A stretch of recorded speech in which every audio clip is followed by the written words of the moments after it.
Hello friends, let us now learn some important points about the Northern blotting technique. This Northern blotting technique is mainly done for detection of RNA. Okay, this is done for detection of RNA. So, in this Northern blotting technique, we do something called as RNA to DNA hybridization, right? So, in this, what we do is, fine, we are actually identifying the RNA in this technique, right? So first, this is the RNA which has to be identified. Very good. First we will take a DNA, okay, and that DNA is denatured, okay, which has probes. Okay, we have taken a DNA, okay, and we have denatured the DNA, okay, and we have got this to be coded with radioactive probes. So this is the DNA with radioactive probes. Okay, now with this DNA, okay, this DNA is hybridized with this RNA. So you see, this RNA and this DNA are made in such a way they are complementary to each other.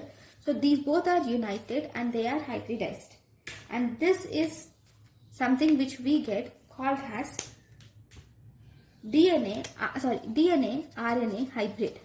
This double-stranded DNA RNA hybrid, it contains, this is the RNA, this is the DNA which is radioactively labeled. So it has both DNA and it also has RNA.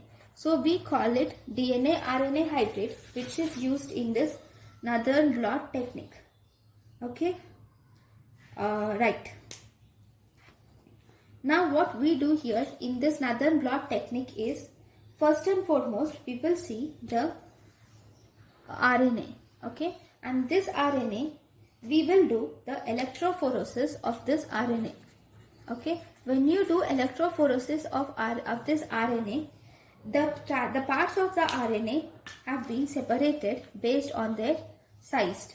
Based on the desired size, these mRNA are now separated. Okay, this separated part of RNA, okay, this is transferred to the agarose gel. Okay, this is transferred to the agarose gel, and we are adding the labeled probes.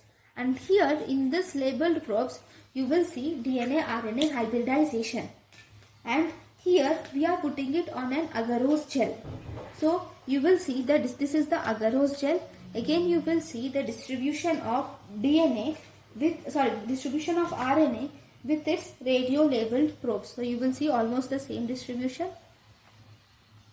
Okay, but this RNA has the radio labeled probes with it. Okay, it has the radio labeled probes with it.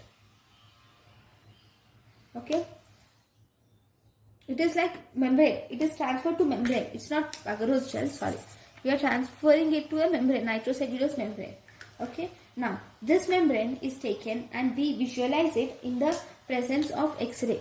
When we visualize it in the presence of X-ray, on the X-ray film, you can see these lines clearly on these probes are clearly seen, especially those which are labeled with the DNA are seen in this way clearly. Okay, so if you are giving these labeled probes, not all the segments of the RNA are labeled with these probes. I have labeled almost all the segments, so I'll just change it. Right, only the first 3 segments have been labeled with the DNA probes, and as a result you will see on the X-ray, you will see only 3 lines which are corresponding to the 3 segments of labeled probes. These labeled probes will be regarding the specific requirement. So if you have to identify the RNA of a virus, okay, so you wanted to identify the RNA of coronavirus, so we will use the probe which is complementary to the required virus or required bacteria. So that is how we will label the probes, and as a result this test can be used for detection of RNA, especially RNA viruses. So thank you guys for watching my lecture. Thank you.